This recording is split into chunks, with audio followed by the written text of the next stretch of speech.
Coming to you from Pasadena, California, I'm Colin Marshall. This is the Los Angeles Review of Books podcast. Today I'm sitting down with Sandra Tsing Loh, who's written many books, including Death Takes a Holiday, Aliens in America, If You Lived Here You'd Be Home by Now, A Year in Van Nuys, Mother on Fire, and now, The Madwoman and the Volvo, My Year of Raging Hormones. Sandra, do you see this book as taking a place in some existing field of menopause lit, if you like? Well, yes, and that would be a distinction that no one would really want. It's like being queen of the nerds or something like that. But I do. I mean, I think that as I write in the book and I wrote in my Atlantic piece, the literature of menopause is the saddest, most awful, most medical, most full of all kinds of vaginal creams that you want to never have heard about. And the advice to women in menopause is always, just eat more flax and hydrate and cut out alcohol, caffeine, and sugar. It all seems so unhelpful. It's totally unhelpful and totally medical in a way that I think that even how people view women, and especially in this particular time of the change, are going through major cathartic, I want to say chthonic, that great, that great word. Lovecraftian word. Yes, or Camille Paglia-esque word of like chthonic. And they're huge, giant changes that you can't really address by drinking 8 glasses of water a day. They're quite giant. So, and I think in this field of all these diet books and how to do sit-ups and eating kale books, there's one, Christiane Northrup, The Wisdom of Menopause, as I like to say, I think it's the gravity's rainbow or infinite jest of menopause literature, and at least that it's like 10 times the volume of any of these other books. But even I know that lady's name somehow. You mentioned her in the book, and yes. I was like, why do I know the name of this menopause book lady? It's been on daytime television, somewhere in an elevator at an airport. She is in your consciousness, and Colin. But it's almost 700 pages, so just getting through it is a chore for people with short attention span, which would be middle-aged women.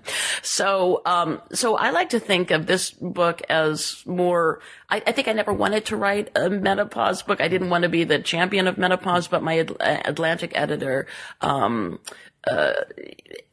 Schwartz said, was after me to write this piece for years and years because it's a giant phenomenon. By 2015, 1 in every 2 American women will be menopausal. The demographic group of ages 45 to 60 is America's largest demographic group. It's 50 million women. So it's sort of a baby boom knock-on effect. Exactly. It's a giant change, and it's a very intense thing that these women are going through. And it could be even an evolutionary change, that, used to think of menopause as being kind of the end of life, the change, the tailing off, and that's when the hormones go nuts and women change. But because we live to almost 90 now, and we're only fertile for about 25 years or so in the middle, that's actually the minimum of our life is spent in fertility. It's actually, fertility is the change, and at menopause, our hormonal levels go back to what they were with preteen girls. So as I like to say, we become the same sort of, we don't care about boys or grooming or rigor or culture, and we don't have that estrogen and oxytocin cloud that makes us want to set the table for 12 people and fold their napkins and do their laundry. It's like you do your freaking laundry but yourself. So we kind of become more normalized and kind of re-enter the species, and I think that's going to be an interesting evolutionary change as we go forward, to have these women running around for another 40 years. Basically, almost half their lives are ahead of them, but they are not under a fertility cloud. It's the central question of what do we consider a normal woman, one who's fertile or one who isn't? And if the majority of their lifetime is now infertile, the question gets answered for you, doesn't it? Absolutely. Absolutely. It's a very interesting shift that, that maybe men have to be some more of the caregivers and nurturers. It's a particular problem that I touch on in my book. It's not a problem, but my dad is 93. So you have our elders who are living ever so much longer and need ever so much care. And it's said the statistic of the average caregiver of elders is like a 50-year-old woman, which is one in menopause, arguably. And that's the exact same age where in ancient tribes, these women of this age would go into a cave to be alone. And now we're at, like, I'm 52. I'm in the sandwich generation. I have a teen and tween girl, 93-year-old dad. These women are having to caregive at a 4 times, higher level than they ever did before when they're going through menopause. Pretty big problem. Now, listeners will also know you from the radio show, The Lowdown on Science. And so you must have a bit of a a bit of a slant toward the scientific side of menopause. You talk about how there's a lot of unhelpful advice and it's too technical, but at the same time, it's got to fascinate you a bit as well, what's actually going on scientifically. Yes, it really is. And I think the hormone, whenever you read about this section in the book, it becomes very technical and there are a lot of diagrams that start to happen. And the hormones are fluctuating because you're making less estrogen that's getting balanced by progesterone in the second part of the month, so that as your fertility is waning, your hormone dance is going really out of whack. Although when you read what hormone changes women usually go through in a month, and you go, that's normal? That doesn't sound normal at all. And if you've ever experienced a menstrual cycle, it doesn't feel like you're normal at all. So in this case, but the hormones are really bouncing back and forth. They're spiking and dropping at unbelievable levels. But those hormones are also tied to particular parts of the brain, like the hippocampus and the amygdala, that are connected to rage, hunger, sex, drive, memory. So really it's like, and body fat and belly fat. So there's a bunch of hormones that trigger changes literally in the brain.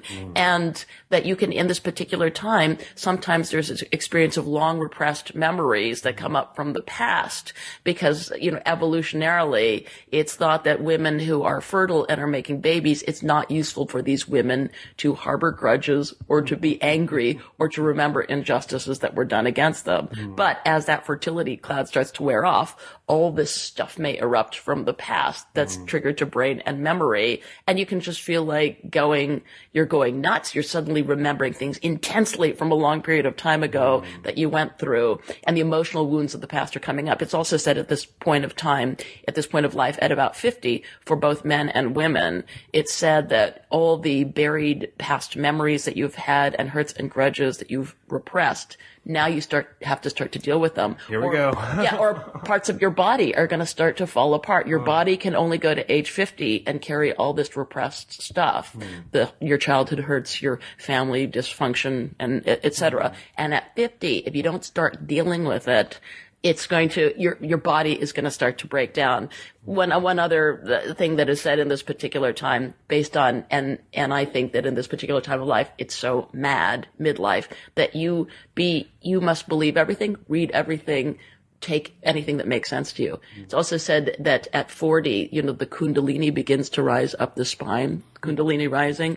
And so it's going to open every chakra along the way that's blocked. And hence you can have a 45-year-old person who's both having heart problems, stomach problems, job firing, and marriage falling apart all at the same time, because they're perfect storm. Yeah, exactly, because it's all getting activated at the same time. And but by the time you get to 50, hopefully it'll be better. But there's a lot of stuff going on in midlife.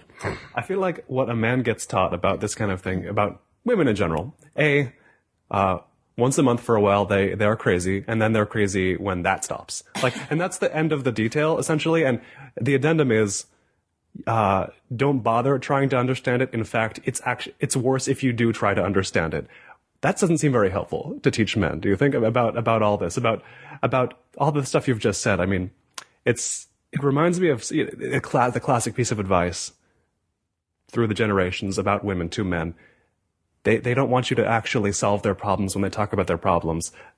So it's worse if you try to help, which even I can't mentally process that, but at the same time, you just sort of accept it and go with it. I mean, what more can men be taught beyond that, or should we just stick with those basic dictates? I think that's a great point, and I think you've said that really well. And my first guess would be, which my first undigested answer would be, I think that women and men, well, that's a generalization, but why not? That women think in certain ways and feel things at a certain level that men don't. And it would be, I think, women, for instance, probably biologically, I don't know if you and your girlfriend throw social events or dinner parties but often the woman will have more, we need to invite so-and-so 4 weeks in advance because their grandmother's day. They know a lot more detail about people and in terms of bonding and gluing. So it's positive that they know more, but there's a negative that women are also much more hypersensitive about things. oh, we didn't call her back by Thursday. It's now Friday. She'll be so angry. And the male doesn't even know what the woman is talking about. So I think that, perhaps in this particular time, I think in the last 30 or 50 years, we've been more in an age of quote unquote equality, of really there isn't that much difference between the genders, and we can just all be friends and co-partners and work it out. But in fact, I think we're kind of acknowledging again that there are real differences in timings and clocks and cycles, and for men to be able to sort of honor what they're going through. And I think, as you're saying exactly, don't necessarily try logic, because if somebody's saying something, you might pick out the logical piece of saying, but if I move your car across the street on Wednesdays, that will mean that we're going to get a parking ticket. And what she's actually just saying is, I feel unsupported and I have all these details, and maybe it's just better to go there. But then also to move the car, as I like to say. Right. So maybe it's sort of a larger logic that you can look at. Yes, exactly. I think as you're kind of like suggested, sort of acknowledging the real difference, and that how much in women their bodies and minds are bound together, and so that it can feel intuitive and sort of off the charts. But after menopause, they'll become more like men. That's something to look forward to. Forward question mark to. I don't know. Well, yeah, I think it'll be really interesting, because they have the same amount of free testosterone. They have more free testosterone than they had before. So I think you'll have, the ideal is, menopause. There's always the story of Aunt Carol. One day she throws the leg of lamb out the window, but the women just are more likely to say, F you, do your own, but maybe it's a better balance. It's a vivid, I don't know if anecdote is the word, a vivid memory you have in the book of your own menopausal mother throwing a Pyrex dish. And this is something to clarify, I suppose. I guess we've all, male and female, had moments where we want to throw something, Pyrex dish or otherwise. We don't all do it because we feel like it, but the boundary breaks where feeling like it becomes doing it. Right. What is that? Right. Well, I think in this particular type of menopause, it is the lifting off of the cloud of estrogen and oxytocin, where you're just serving people and serving people and serving people, where suddenly it cracks and it blows away and you're unused to these feelings, and then you may throw it. I mean, I think it's interesting on the male side of it. I'm not that we call it menopause instead of menopause, but I think there's a way for men, is that men are really taught to either repress their feelings or tamp them down. They certainly, as with women, we've had enormous freedom to be able to write about all our lives. In the Atlantic, for instance, it's kind of the pieces I've done and other women have done, and we've talked really specifically about our marriages and divorces and personal lives to a certain extent, like my male colleagues have pointed out. They go, it's like, I really can't. As a man, if I were to write about what my marriage is really like and not having sex and what that is really like, and they always use the example, women complain if the men take too much time cooking, but if a woman, gives birth, gains 40 pounds and never drops it for another 30 years, he dared not ever mention it. So I think there's a double standard about how women and men are. And one thing that I've learned in writing this book and this memoir is that even though women perhaps tend to overshare their feelings, sometimes men undershare, and they endure depression and really mood swings and really depth of misery, as we've seen, like from David Foster Wallace and more, and Spalding Gray. Philip Seymour Hoffman is another example, but that they endure a lot of big mood stuff that they maybe are not as free to talk about as women are. So I think it's worth opening the question of when anybody gets to their breaking point, male or female, what they do.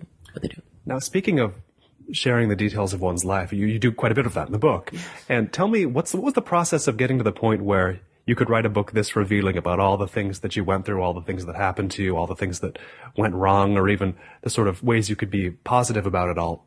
When did you know you could do that? Or when did you know it was going to be okay if you did that? I mean, the book's not out yet, so who knows, but right. We'll see. Yeah, well, that's a good and terrifying question. I'm glad this podcast is a 10-hour long one, so I can answer that. Yes. This was this was unlike anything I've ever experienced in my whole life, of like really, and the book describes like at 46, like being totally out of control. I always had this image that I went my 20s, my 30s, my 40s, that I would get increasingly wiser with every decade, and I would be more together. And so I found the most unglued I ever was at age 47, were really all clattered apart, and I go, I have no idea what I'm doing. This is the worst thing I've ever done. That's, of course, when I had an affair, confessed it, got flung out of my house as well as I should have been. But then my partner, who was a married man, actually moved back home. So now I'm alone at 47 in a tiny cabin with two girls who are 6 and 8, like totally humiliated. Right. And so my brand of being a writer before, my book before was Mother on Fire, which was a public school mom. I was like a hero.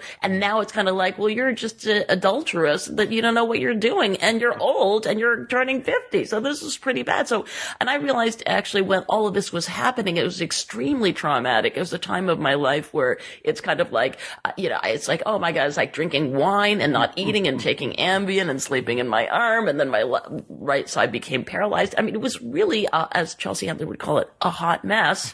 But I realized the only way to I couldn't write in any voice of the past of being, and I had a whole tonality with my marriage of my husband is a great husband, of just kind of like our sort of amiable friendship.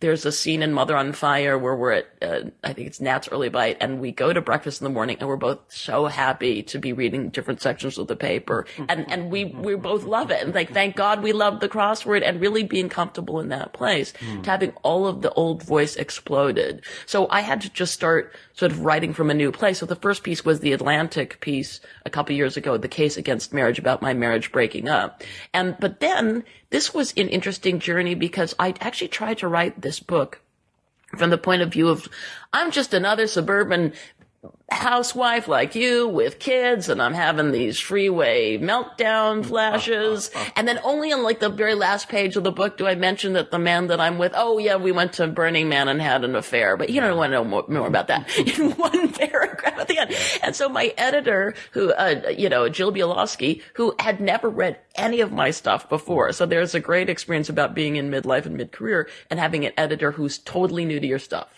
And they see a totally new thing, and we don't want any hits from the past. She just read the first draft. She said, this makes no sense at all. This book doesn't make, like, who's the guy you're living with? Why? How did this happen? So she kept going. More questions than answers. Oh my God. She kept going back and back. And I go, well, I don't want to write that section. And she made me put in all the tracking stuff of being thrown out of my house, of like going drinking with like my girlfriends. And I have to say I'm working on a piece that the Sundance Theater Lab is producing, which has been great. And I worked with Lisa Peterson, the Berkshires, in December. And the questions got even more specific. And one of them was really painful stuff. One of the ones that's going to be in the show, that's going to be at Joe's Pub, I'm previewing it in May, is how do you tell your long-term spouse that you've had an affair and the marriage is over? How do you do that? How do you plan to do that? And where do you do that? And suddenly it sparked this whole like memory for me of my husband was working in Las Vegas. I had to book a plane ticket, get babysitting for the kids, sit down, and my brother at the time had said, a man needs like 48 hours to get bad news, 48 to 72 before he can go back to work. So you need to time your announcement like Thursday at noon if he's going back to work Saturday at 8. I mean, it was really, I think that this work has really pushed me, this piece, to be just really personal and say what happened and not be able to hide behind a hilarious riff or something on Kindles or throwing an iPhone, but just like say, did you cry? So there's a lot of, I joke with friends, like, I sat down and I cried for 4 hours. I mean, and that has been a real stretch for me, real stretch. But that I wrote 5 That's what it's all about, right? Yeah. If you can't say that about a project you're doing, you might not want to do that project. Well, I suppose so. I mean, it's really getting out of one's comfort zone of like going where you go, I don't know, this is, and I think as a humorist, I'm always like trying to find the laugh in every paragraph. And this, it's just about people just making huge mistakes in the middle of life and being lost and really not knowing where they're going for months and months. But I think that's sort of interesting. It's interesting for me to read about. But as a writer, you go where it's just the stuff of your life. I mean, partly the way that you live your life is part of the plot and part of the story. So the kind of person that who you are, who tends to, on a lark, go to Burning Man and then screw up and have an affair. I mean, you're making your own plot there. But it's not something I ever intended to do. There's a couple of these classic storytelling rules that kept coming up in my mind as I was reading your book that I've heard repeated by many a storyteller. Number one, that if you're making a joke, make yourself the butt of the joke. And number two, when it's a story involving other people in the way that this one does, never write about their motivations. Just write about what you experienced them doing. Do those ring true to you as guidelines as well? Oh, that's a great question. You seem to follow them. It's a great question and a great point. And especially this is just murderously complicated to write down, because there were, I think it's true that I am definitely the worst behaved person in this book. And I think, Philip Himberg again at Sundance, and he heard some of it out loud the first time. He goes, man, there's stuff in therapy. And I put down in our couples therapy what I said, and I say some pretty horrific stuff, which is true, but I think I have to paint the character that way. And I think there's this image of modern couples, of co-partners, that the man's work and the woman's work are equally important. But since the way I came together with my partner, he was my theater manager. Sometimes he would say, after you've lived together for a few years, you're just a big diva. And I'm like going, when you met me, I was doing one-woman shows. What was your first clue? And it's kind of like, and I think that for women, and I think it's a fantasy, in sort of a buried fantasy, secret fantasy that many women talk about. And I call it Jackie O stepping out of Doubleday in the rain under an umbrella held by Maurice Temple's. That we are many women who work you just want a gay manservant at some point. Which I guess Liza Minnelli had with David Guest, but that didn't really work out so well, I suppose. But yes, you do. And that is something to look at for women in midlife. Do you really want a heterosexual male partner? Or do you want a masseuse and a caterer and a chauffeur and guy who take out the garbage? And would you rather have sexual relations or have somebody rub your feet? And it's a really hard question. It's kind of like that. I just want to move to a hotel and being taken care of. Can this man do it for me? But that's something to really look at before you attempt to pretend to have a heterosexual relationship with all of this co-partnering, et cetera. So I think, in going back to your question, I think I have to come off as the worst. And this was very tricky, because when I had this affair with a married person, a lot of people got hurt.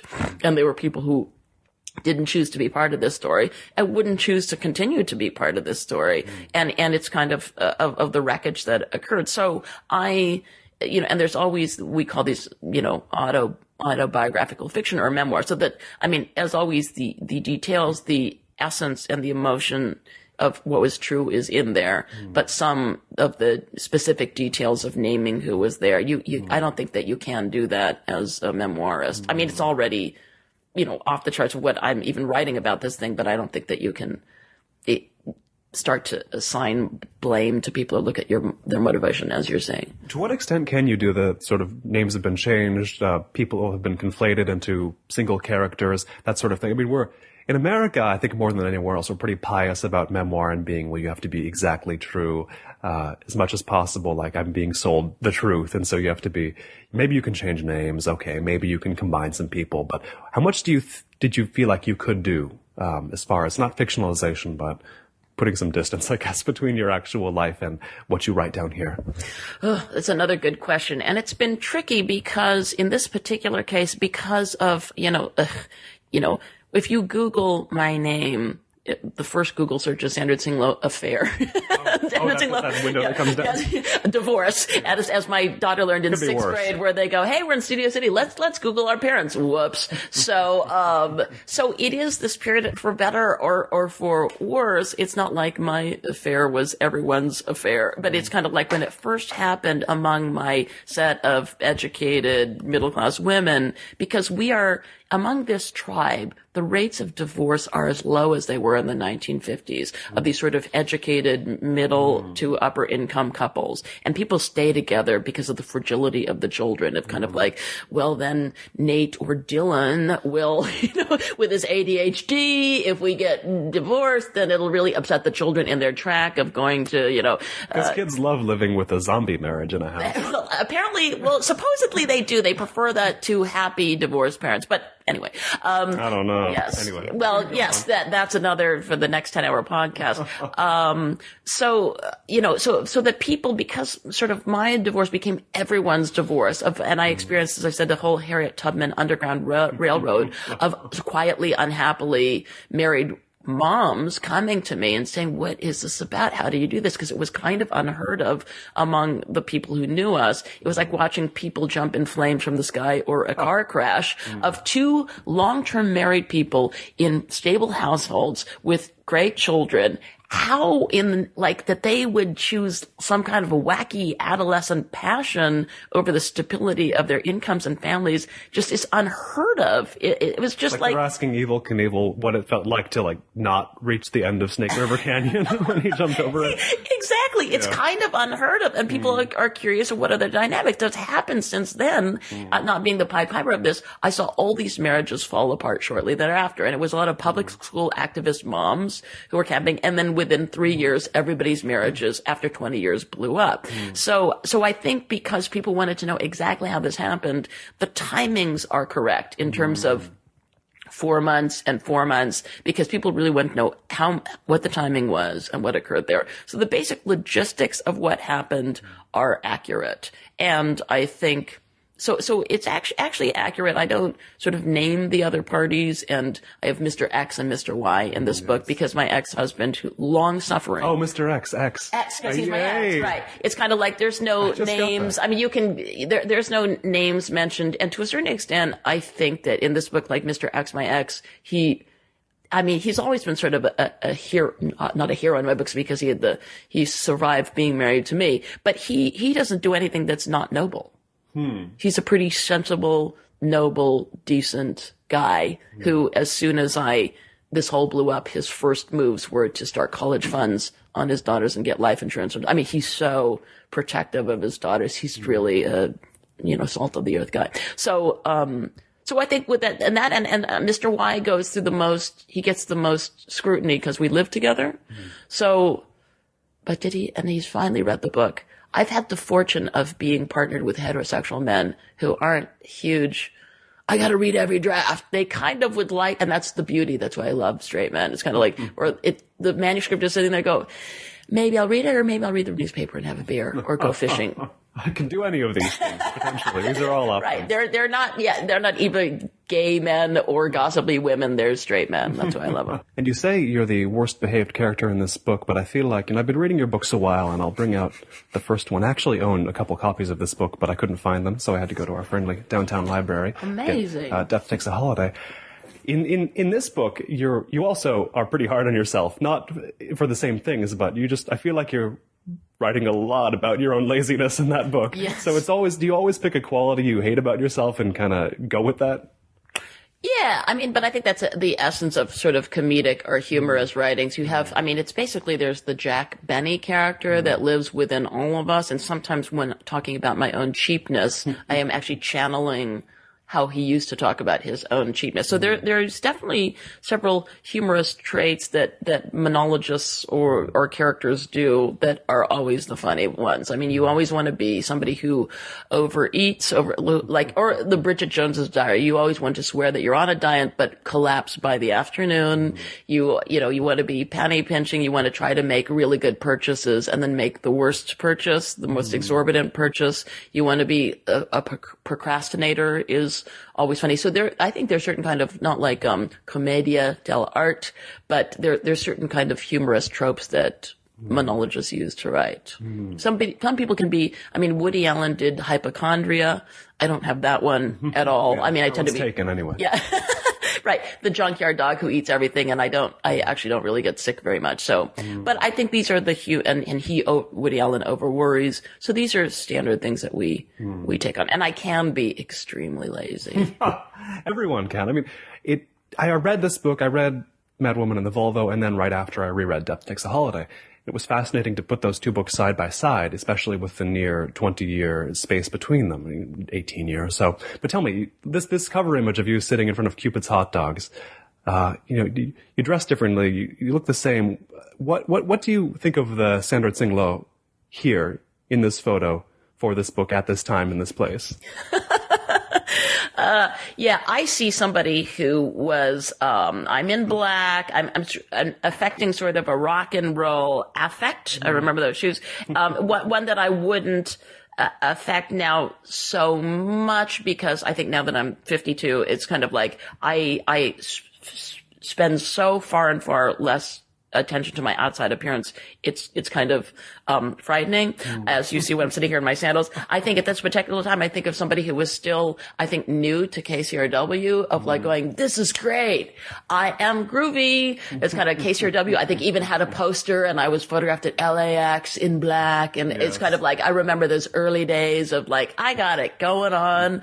I'm going to go to New York and do off-Broadway shows, and it's just going to be great. I'm like 33. Life is solved, finger snap. So I see this person in very much the first act where you go, and I remember going to New York the first time and doing Aliens in America at Second Stage, and I like to say, that was the magical experience of Manhattan, where every kiosk has fluttering magazines of the New Yorker and Time Out and New York Magazine with your great reviews in them, and it's like dun dun dun dun dun dun. It's like the George Gershwin American in Paris, Gene Kelly doing a plie or a jeté as you're going down Broadway, and then coming back 2 years or so later with my second show, Bad Sex with Bud Kemp, which I still thought was a funny show, but that's the second act or second book, second moment where they go, the first time you come out of the box, they go, hey, here's someone who we haven't heard of that's not as bad as we think. And the second time you have to prove yourself, and then it plummets down, and you really start to sophomore slump. Yes, well, yeah, or it's not just a slump, but you've tried something different. It is just the way that the audience goes back and forth. Right. If you've gotten a rave, then it's time to really look at why you got the rave. So it kind of goes in cycles. So that I see somebody who's just very much at the beginning of the first act going, yay, everything's coming up roses. You write about the situation of I guess you call them the late boomers, or the dumpies in one early essay.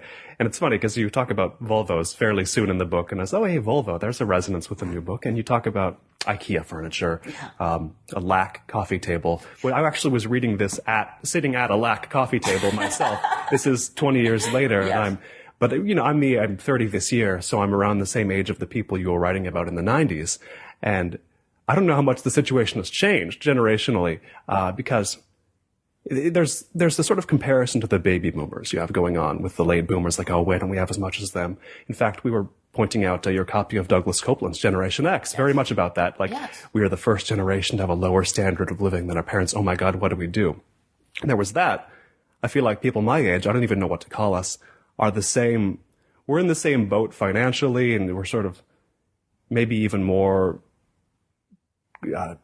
plodding along in our crappy careers or what have you, but we're more unmoored. There's no real reference point. We're kind of free floating, which makes it better and worse. I don't know. Do you get a sense of the people who are now in this same period that you wrote about and joked about in the Depth Takes a Holiday days? Yeah, and man, if you're turning 30, then you must have been reading all this stuff when you were 4 years old, Colin. It's pretty amazing. Wow. Okay, 15. I guess that's not so bad. It's not that many years ago. Yeah, I think that, the IKEA furniture and the Mick Jobs, if you look back at Douglas Copeland right there, many of the truisms are the same. And the divorce was already factored in. Many of the social dynamics and cultural and family dynamics were already true in Generation X. I think now, and I have two daughters who are 11 and 13, so they're even at the tippy point. They're the post-millennials coming up. And I think the main thing that I think is different today than then is a sort of anxiety. Because, you can go to an Ivy League and get an internship that pays you nothing for 10 years. I mean, that has come out of whack. I think if anything, there's a burden on young people today. And I know some young women who are actresses and writers that are about 20 of, thanks to the success of Leah Dunham's Girls on HBO, if you look around your apartment and say, I'm 24 and I don't have an amazing HBO series that I wrote talking about the dysfunction of my generation. Or if I'm 19 and I don't yet have a YouTube selfie movie of 2 million hits on me and my drunk kitchen, or, and we have some kids staying with us and they're all, 17 through 19 boys coming through town for spring break. And people on YouTube are really the celebrities of the time. We're going to American Idol later today, and they consider that already sort of an old thing of 13th season. So I think that there's almost a pressure on young people because of Facebook and the internet and the the Tumblr, as I call it, and the Tumblr, and the Instagram of like. Douglas Copeland calls that the-ing, by the way. He actually has a word.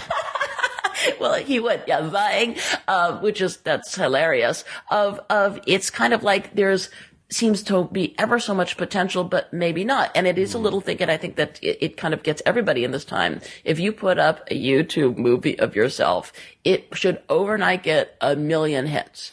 And if it only gets 3, what's wrong? And that's very possible because there's a lot of stuff out there. So I would imagine that unmoored feeling that you describe of, if I just had this amazing thought and it's a meme and I put it out there as a ringtone, I should have 2 million people and like Japan should be calling me, but it made that your ideas have to be not just an idea that you had and you said it and you had a beer and then you farted and then you went to sleep, but it had to become a meme, right? I mean, go viral. Go viral. I mean, don't you hate that phrase like viral, or how do you feel about that? I don't think about it. Well, if you choose, we sort of cast around for not role models, but, maybe benchmarks. You know, if Lena Dunham is the one you choose, it's going to be a tall order because she's done a very specific thing. Right.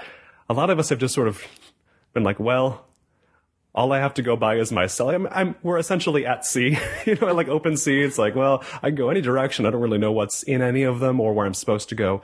I think of, you talk about your piece, Revealing the Affair in the Atlantic, where the part of it is this question of, can marriage work anymore? What is marriage now? And I get a lot of questions, for my entire adult life, whatever girl I'm with, somebody will ask me, usually someone older, like, are you going to marry her? And I feel like maybe in the early 90s, a 30-year-old would have a position like, sure, of course I am, or no way, marriage. Well, that's a patriarchal institution. I'm not going to buy into that.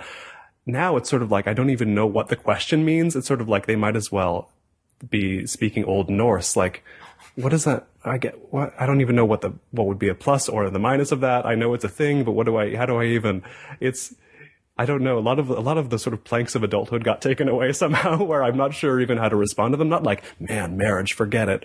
Or it's just sort of like, that's a curious thing you would ask that question. I'm only 29. Why do I have to think about that? You know what I mean? Exactly. It's like an old piece of furniture, like, isn't it time to get your Buick LeSabre with the tail fins? Right. Or is your armoire? Yeah, where's your armoire? Or your speaker system, it's a Bose sound system. Right. When are you going to get that? And you go, I'm on my iPhone. I think that's a really interesting take. And I absolutely, I can see how you feel that because of marriage. I mean, economically, more women, in Japan, many more young women are making more money than the men are. Right. And the men are just kind of like the young men are closing down. And there's a word in Japanese for husband that really means a bag of trash.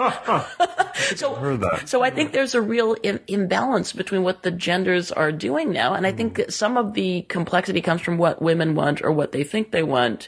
I think men are sort of standing by and enduring it, but I think the women are really going through. They're always at the front of the revolution of, I am a worker, I'm a CEO, I'm a mother, I'm a wife, I'm a baker, and I'm the maid. I think that women lead, and they have more economic power. They lead a lot of the confusion about what these relationships are. So I have no advice to you. I'm not complaining. Yeah. It's just sort of like, that's interesting that I don't have an answer, like that I can't conceive of an answer to that question. You know what I mean? Yeah, but the only clock on it is in terms of making babies for women. And I think that my generation was really surprised that the clock had not been turned to 45, although people can do it in vitro to 55. But that has pretty much stayed the same. Figured an exception would have been made for you guys. Yes, but no, biology is that. But I think it's a fun time of life. Sure. And I think what will happen for you, if I may predict. Wait, are your parents alive?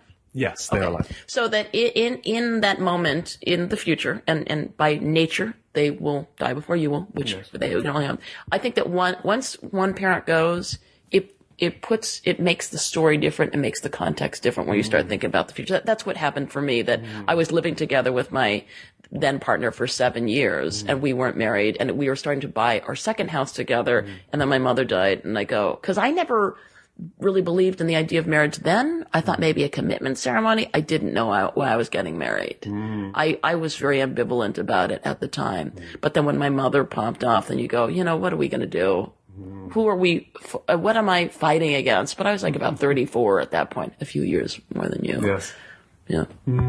I was able to see a bit down the road reading about books like yours when I was, a teenager, but as well, it was not just about life, but about Los Angeles, because I didn't know I would live here. Right. And it's funny because this book, Death Takes a Holiday, is subtitled Essays from Lesser Los Angeles. You have another book, A Year in Van Nuys, which references the well-known and much derided town of the San Fernando Valley. And I'd never read this before, but on the back there's a quote from the Los Angeles Times Book Review, which says, "It's about time that someone took on the periphery of Los Angeles with such wicked delight, because, face it, in this town the periphery is the real heart of the city. Today I realize this might have been the last era you could confidently say that. That's not really true anymore, is it?" That's a really interesting observation. I think that's probably true. This was coming out of the time before your time, but I know you were sitting there as a teenager reading this stuff. Yes. If you recall, Spy magazine was a huge zeitgeist sea change at that time. If you remember, like the great writers of them, a great friend of mine, Henry Alford, wrote that. He's still a good friend of mine today. He's Vanity Fair and the New Yorker. He's got that since. But they had the really smart writers in the 80s.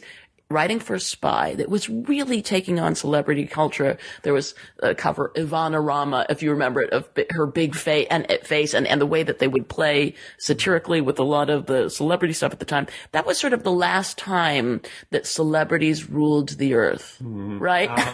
Yeah, I guess so. The last time that they ruled the earth like dinosaurs. So hence this whole idea of the A list and the B list and the C list was really in the dinosaur times. We're hiding in the cave. But now, and I would say again, just going back to the YouTube thing, with the advent of some 20-year-old kid who can transfix millions of kids by sort of barfing into a sack and then saying something funny about it. It really is a different time where, at this time, the care and feeding of celebrities, they don't command as quite the swath that they did before, because all the internet and the new media and the stars that can burble up that are, I hear a lot of like these kids talking about Jenna Marbles. Is she on TV? No, she's just on YouTube. But I've heard the name, actually. Exactly. Yes, but if you're among teen tweens and they talk about all their YouTubers as they were at dinner last night, oh my God, it's a totally different world. So I think that's a really interesting that's a really perceptive comment. Well, it's in the sense of the culture, but even literally, it's like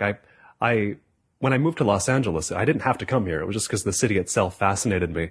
But watching what people have been here, watching how people who have been here a long time think of the city, conceive of it versus the way I do, there's this huge gap. And I've had to work on a book about Los Angeles myself these past couple of years, so I've been thinking a lot about it. And the fact that it strikes me as odd that somebody would refer to anything in the San Fernando Valley that is its own city as Los Angeles, that people refer to Pasadena, where we sit, as Los Angeles. Like, guys, are you sure all this stuff is Los Angeles? Because I'm pretty sure a lot of it is not in town. I'm pretty sure some of it is 30 miles away. There's that. I mean, do you see a generational change in the sort of perceptions of this greater area you've been writing about for the last 20 years? Yeah. I mean, I think there are two answers to that. One is the bigger, sort of more national look of, it's kind of like it was just New York, Los Angeles and San Francisco. But now you have kind of like Buffalo, Austin, Portland, here in Los Angeles. Then it's become Highland Park, and that was not in like 20 years ago. That was not, I remember I was just actually fired from KCRW in 24, where I was doing a commentary actually about my then partner who had just moved from West Hollywood to Highland Park. And that was, you've got to be kidding me. You moved from you are a cool family. You're moving from West Hollywood to Highland Park. What's there? There's chain link fence and graffiti in 2004. And a few years later, I saw my first gay friend move from West Hollywood to Van Nuys because they had adopted a kid. So I've really seen in the last 10 years tons of change of people moving everywhere in the city and not being less defined by if they're not living in the Los Feliz or 310. And also to a point where it has now become, I was like, God bless everyone out there, like totally unhip. The 310 is like totally, and recently we went to Santa Monica in the evening. We go, oh, it's actually nice here. There's such a backlash against the 310 that is now, nobody would be caught dead on that side of town. I'm in Highland Park or Eagle Rock. Eagle Rock, who knew? Now Eagle Rock. Really? Yes. Really? Well, when the train gets to Santa Monica, I'll probably go there more often. I never did buy a car, which I guess is a different situation from the way it would have been in the 90s, where it seemed like, people, I mentioned that to people who been here a while, and they'll say, well, then how do you make your commute from I don't know, Studio City to Torrance? How do you get from Westwood to Pasadena every day? And it's like, well, I don't do that. There's a little different attitude there. There was maybe a more expansive sense of Los Angeles before, or at least a more willingness to drive a lot. I don't know. I think it was different. Also, traffic patterns were far different. That even going from a casual Friday at Disney Hall where they have to end it early because of the big traffic. I think the traffic has gotten worse going laterally. So there's that. But I think I think your attitude, public transportation has really changed stuff where kids can get on the train and go to school and high school in Loxa. And, it's a changed time. And by 2036, they can go to the Veterans Administration. All right. That's really going to be something. No, that's interesting. Yeah. And I think that downtown LA, it's kind of like, since you're going down memory lane, the Throwback Thursdays. If you lived here, you'd be home by now. My novel was about LA, the downtown LA, always being a bombed out shell, and that would always be true. And that is no longer true. Characters, it's been a little bit since I've read that book, but you have some characters actually move there, right? Yes. And it is a trumped up thing and it was a sign that I saw on one of a downtown condominium that said, if you lived here, you'd be home now. Right. Little sign up there, near a skyscraper. And so it's a couple that gets tricked into moving and buying a condo based on a downtown city that will be built around it that will never happen. And I had been cynical around this at this time because I'd seen a few, money pouring into downtown LA, and then it's still a bombed out shell. But in fact, that has changed. And I have the Staples Center and the Nokia, and they even have a Target down there, which is unheard of back in the day. So it has really changed. Yeah, it's now sort of the most interesting place in town, at least to me. Yeah. And certainly the next place I would try living in Los Angeles. But why that sense that downtown would never be downtown? They're sort of like, look, we accept it. We all live in Van Nuys. You know what I mean? Like everywhere you want to go is going to be far away from everything else. What was that sense about?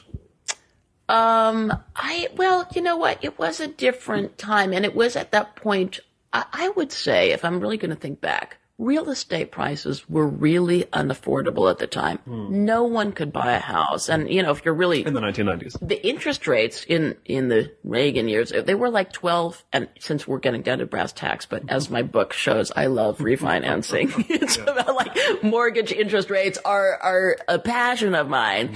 And interest rates, my young friend, were 12 and 14%. And real estate prices were pretty high. So you're looking at like a $3,000 a month, mortgage.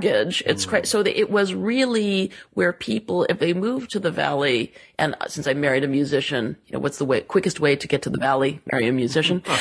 Because they all came from the Midwest, and they all wanted a house with a lawn, and they wanted to be on one floor so they could wheel their amps to the garage that they would then remake into a studio. So that's what they all did. And it was almost like a defiant, we can't really afford to live in the middle of the city, but this is how we are pioneers, and we're staking out this ground here. Right. And there's certain pride. And I remember writing in these books about, and Frank Zappa, praised this area. We're in Lancaster. That's cool. So at the time of If You Lived Here, You'd Be Home by Now, the artists were saying, I can't afford a loft in downtown LA or in Santa Monica, so I'm going to move to Lancaster and be cool. There's a rebellious aspect. Exactly. Of living in an unhip part of town and saying, I'm going to be a great artist and live in a really weird place. It's a fascinating combination of rebellion and non-rebellion, though, because you say they really wanted a house with a lawn, and that's, to me, that's like the marriage question. Like, I guess I don't actively not want that, but then why would I want, it's the same, like, how would I know whether I wanted a house with a lawn? It seems like it's one of those nebulous questions, but, my dad, who's solidly in the baby boomer cohort, has said, we were very much age of Aquarius in the late 60s, but so many of us still had that subconscious need to follow the call of the white picket fence that we couldn't quite break out of that. I mean, was that a phenomenon still affecting the late boomers? Absolutely. And I think that your dad put it really well, because this was, there was the Cold War generation, the greatest generation. And then when we came up, and I was in the 60s and 70s growing up in Southern California, so we were really, it was a really mixed message we were getting from our parents. My dad worked in aerospace and my mother was a housewife, but they were very educated. And it was that middle class upbringing of we will drive you to ballet and piano lessons and go to museums and appreciate art. So, and you'll have all these wonderful hobbies. So you graduate from college in something sensible and go to work in the aerospace industry. And you may not become a painter or ballerina because those are really unstable and you'll starve on the street. So it was this, we got this total mix of appreciating art and just kind of idolizing certain artists. But we may not become artists. You must become a doctor and an engineer because those are really stable. You must have a suburban life. You must be the doctor who also plays the violin on the side. You know, it's that sort of, so to break out and become an artist, it wasn't a thing. That was before the creative class came up and Pixar movies came in. Yes. So there wasn't really a entrepreneur, a creative capital entrepreneur class at the time. Whereas now it's kind of like, yeah, be an animator, work at Pixar and make $1 zillion. This is a really different time. So I think what your dad is talking about is this combo platter of people, certainly of my era, that were somewhat, I wanted to be a performance artist, but that was around the time that Laurie Anderson was touring, got $1 million for a record deal. It was touring with, you know, for Warner Brothers with Big Science, I guess. And so we really had this idea, and my era in this book of Depth Takes a Holiday was Tama Janowitz, did Slaves of New York, Bret Easton Ellis, Less Than Zero. So there was really this idea that you could, in graduate school, write your collection of short stories. It could be as short as 140 pages. But as long as they talk about the zeitgeist of your city, like Tama Janowitz's Slave of New York, of people needing to live with other people and be their slaves to live in New York. And then it would speak to the zeitgeist. I guess it's like the Leah Dunham girls, and it will make $1 zillion. And you could, I say the fashion spread in British Vogue, all will follow. So that then it sort of translated out of where your dad was at to, no, you could really cash in big if you expressed your meme at this time. There's this idea you talk about in the book, that in the first book, that, you know, we could be artists and still never lack key butcher block items, which is fascinating to me. No, exactly. And I'm thinking because real artists, like at the time when I was about like 28 or so, I got to work with Rachel Rosenthal, a performance artist in the sort of performance art collective. And I remember the first time all of us went to her place. It's like sort of like, I forget where it is exactly in town, but it was like a real loft. And I'm saying it was not a cool or groovy loft. It's like, oh my God, she's a famous performance artist. She's in her 60s or 70s. I see a hot plate and a cat. Like, it was like, oh no, it wasn't because she's really made so, like, it wasn't the romanticized version or not the butcher's block, but, you know, that where you're maybe drawn to, not to Metropolitan Museum, but to the gift shop to buy a cat plate. So that we really, had a romanticized image of what art was. It's a big flat and a view and then an easel sitting up there. When you see how real artists work, my partner worked with Ruth Malachek at Madwoman in New York and just went for her memorial. And she was really literally almost penniless to the day that she died, and people had to pitch in for their medical bills. I mean, that's the reality of being an artist with real integrity. Right. Now, these late boomers with these ideas, we go from Depth Takes a Holiday to almost 20 years later, Madwoman and the Volvo. How has this generation fared, at least among those you know, among your friends, among the part of this cohort that is your own, you know, personal cohort? Oh, good question. I love juxtaposing these two books together. I think what happened out of these girls that started here, which is my trajectory exactly, that they ended up, this group, as I started, actually ended up living, I don't want to say fairly conventional, like surprisingly not like conservative lives for them. These, in my generation, in our 20s, we dated all the bad boys, the heartbreak, the musicians, the rock and rollers, whatever. Typically around 30 or so, we found the guy that was not the dangerous, unstable guy. We found a really nice, sensible, smart, talented, creative class guy who could also make soup and build shelves and wanted to settle down. And so the nobleman. And then we made children and together and made these households that were these sort of alternative family households. We found and we settled down. We made soup. We got a little bungalow in some part of town. We grew vegetables. He made soup. We made a couple of kids. We found out we couldn't afford private school at $20,000 a year. So we formed charter schools and led our lives. And then around the mid 40s, the second rebellion came along where we remembered who we were when we started in our 20s. And then threw off that the shell that we had put on and sort of almost reverted back from 45 to becoming back who we were at 25. Did you imagine this Sandra Tsing Loh sort of judging you harshly? Yes, I think all young people judge. What would she have said? I think she would have said, "Wow, that's sad." I think all young people judge older people harshly because they actually haven't walked the walk. And then I found this, figure on the front of Death Takes a Holiday knew everything, had not made many mistakes, and had solved it and was going to rock the world and was done. And as I say, I think it was another part of the book where I said to my friend Dan, where my marriage is totally apart. I'm alone in the cabin. I said, man, I used to think that I was getting smarter as I got older, but the older I get, the more stupid I really feel. And he said, well, that's fine. You're not stupid. It's just that your perception is finally catching up to reality.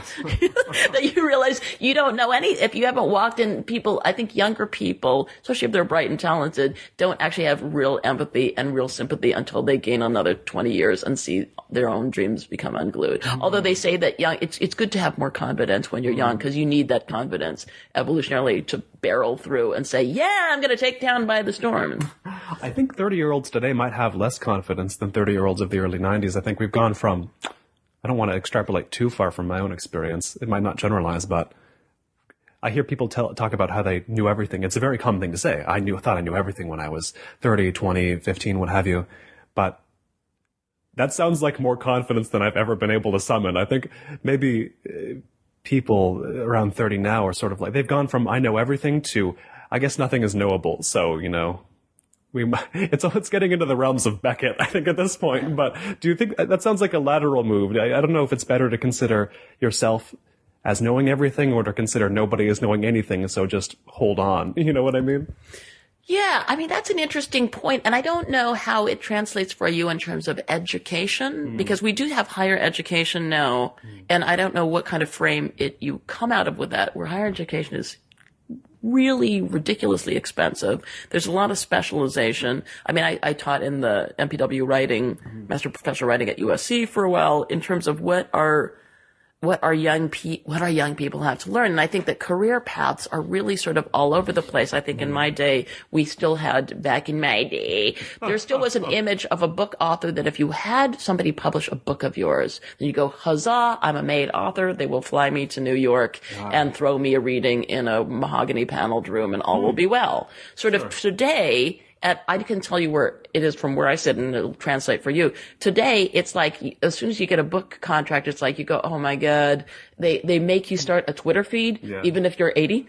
Now I gotta do stuff. Yeah, now it's like, it almost becomes a liability when your book comes out that's going to be a referendum on you haven't called in as many favors as you should, and it's going to change. So everything, I think maybe you young people, because everything is changing. Book publishing is changing, newspaper is changing, digital is taking over, but we don't really know what digital is. So, and I think that you're also of an era, certainly for my daughters, of being able to download stuff for free, and that is wonderful, and put it up for free, but you're still kind of still figuring out how to monetize what you do. Well, then in a way, you personally are ahead because of the way your career's taken shape, because I think these days, the other day, I was thinking this, that I hate the word content, it's just icky. But thinking in terms of experience delivered rather than content makes more sense these days. And your career has been at least half live performance, right? Yeah. You've been all about why have you been all about that? How did you know to be more about that than other writers? I mean, it seems like you were first a performer, then a writer. Is that true?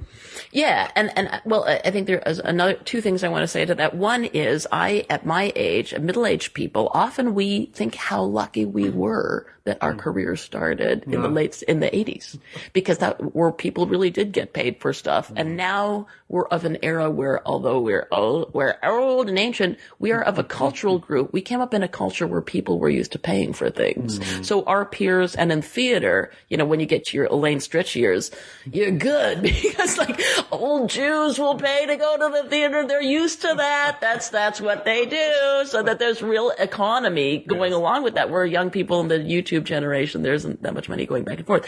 I think with performance, I began actually as a playwright and as a composer and pianist and musician. I didn't start out in writing at all. And my first monologues were all these Victor Borge on acid type piano logs where I told stories in front of the piano. And then someone pointed out to me that it might be simpler for me if I could get out from behind the piano and just tell a story. So it's evolved in a very non-organic fashion. And so I began telling stories, and it was just in workshops, I could try to write something like a novel from the point of view of a Cambodian man fleeing, but those pieces that I tried to write that vein, nobody ever liked them. That's a fair strike against them. But there's something about myself and my voice as a first person monologue that has a certain energy that it doesn't have when I write fiction. So it sort of picked me, and I think in theater at the time, again, it was a lucky time in the 80s and early 90s where not only in Buzz magazine, which I wrote at that time, our columns, we were reading them once a week on the air, and Ruth Seymour, God bless her, asked me to continue and write that. So that was a real time of... I hear they really miss her on KCRW. Yeah.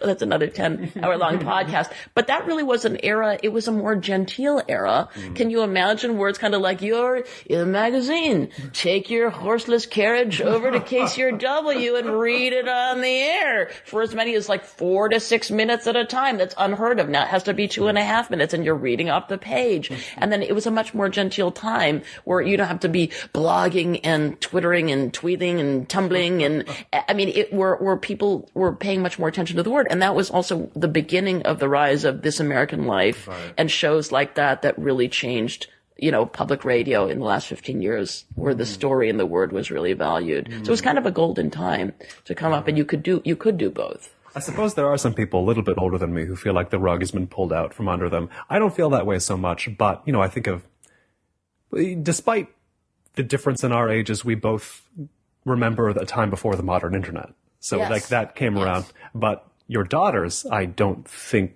do. We call them digital natives, right? I mean, they're okay with everything because this is the world they've been born into, right? Right. Totally. And I think recently we found, at a yard sale, a manual typewriter, and my 13-year-old started typing on it. She couldn't believe just the experience of having a piece of paper go through that had no other windows that were opening into other media was extraordinary. And the clacking of the keys and the specificity of that was kind of amazing to her. Right. But yeah, they do live in a very different time where there are a lot of characters and songs and stories that they share. It's not, I'm not going to say that it's worse than our time, but you're right, it's totally different. Totally different. But they still love after the Harry Potter era, they still are book readers. And the John Green books, they love them. Right. They partake of everything now, because there is everything. And so it's sort of, to them, it's like, why not? It's really, really a cliche for somebody to say, well, I guess it's your kids teaching you at a certain point, but you do learn something, from the way they interact with the kind of modern environment, don't you? You do. And I mean, my God, I want to kill myself every time, which is every day. They want to show the latest YouTube video that they think is really funny. But some of them actually are really funny. I mean, there was one like College Humor, and it was about fonts. It was a font battle of fonts battling each other, like Helvetica and Arial Black and Latin wine. And it was like, I go, that's darn clever. So, and they can see, Saturday Night Live videos. And so in a way they have a cultural memory that's a little bit longer because SpongeBob and the Simpsons actually pulls from a lot of hilarious cultural references that we have. So they really, you're right, it's a banquet of everything. But I like to be able to teach them stuff too. Like we're talking about Douglas Coupland, Generation X. The 20-year-olds should have that handed to them. That'll be their high school graduation gift.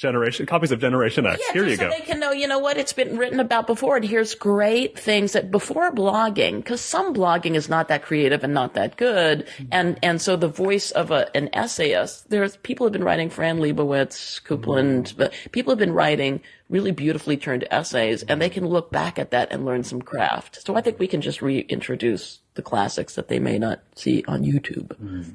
Now, I know we've talked a lot about you on the cover of the first book, but what do you now, who has written this book, the new one, The Madwoman and the Volvo, what would you say to the Sandra Tsing Loh of Depth Takes a Holiday, if you could talk to her, if you could impart some message to her, what would you say or ask or what have you to yourself in the mid-90s? What would I say now in the mid-90s? I would say do exactly what you're doing. Keep it up. Yeah, absolutely. You just, Oprah says, I knew I did what I did at the time, knowing what I did. I think that I don't have any regret. I mean, my life has been pretty much a mess. I mean, even saying the F word on KCRW, in the end, it wasn't the worst thing. It was the worst thing that could happen, but then other worse things happened. It's pretty good publicity, though, ultimately, right? It was in a weird way. So I guess all I can say is that some of the most horrific mistakes and just the deepest humiliations have been actually the stuff of which stories are eventually made. If you can walk away from that train crash on two legs or at least one leg, it's all, fodder for an interesting journey. And sort of as you get older, if you survived, it's kind of like, like Cher was kind of like popular, then she was a laughingstock, and then sort of below, oh, there goes Cher. It's like Bob Dole. Oh. You stick around long enough. To stick around long enough. So I think it's always kind of to do what is on your plate in the moment. I guess I wouldn't have any regrets because you don't know at that time. And, I also was in a 20-year-long relationship, which is blown up in my new book, but it's like, I don't regret that relationship. I got a lot of positives. So I think when you're thinking about marriage, it's kind of like, yes, I ended my marriage, but it was also a great marriage. And I don't think I would be half the person I am now if I didn't spend those 20 years with that man. So I think that there's some people in your life that are supposed to be in your life at that time, and they're really valuable and you're grateful to them. But, after 20 years, you've changed. I mean, it's kind of like I met my ex-husband when I was 26. You're a very different person at 46 than you are at 26. And we live a long time. So, so I think the idea that a long-term marriage that lasts for 60 years, Joanne Woodward and Paul Newman. That's wonderful, but it's not necessarily the rule for everyone. Now, listeners can read all about this in the new book, and they can get it at the Festival of Books, can they not, which is coming up? They can. Even though the pub date is May 5th, I think on April 12th, Norton is going to have copies available, so please come and get some. And you're doing what at the festival? I'm on a humor panel that's moderated by M.G. Lord. It's going to be Saturday at 4:30. People could go online, and it's going to be about humor writing, and we expect to have much fun. I've been sitting here in Pasadena speaking to Sandra Tsing Loh, who's the author of The Madwoman and the Volvo, which you can get at the Festival of Books, or you can buy. Pre-order on Amazon. Do it now. Why not? Also the author of books like Depth Takes a Holiday, Aliens in America, If You Lived Here You'd Be Home by Now, A Year in Van Nuys, Mother on Fire, host of the radio show The Lowdown on Science, and so on. Sandra, thanks so much. Thank you, Colin. This has been the Los Angeles Review of Books podcast. I've been Colin Marshall. You can keep up with me at colinmarshall.org or with the LARB, and they're doing a lot these days at lareviewofbooks.org. Thanks.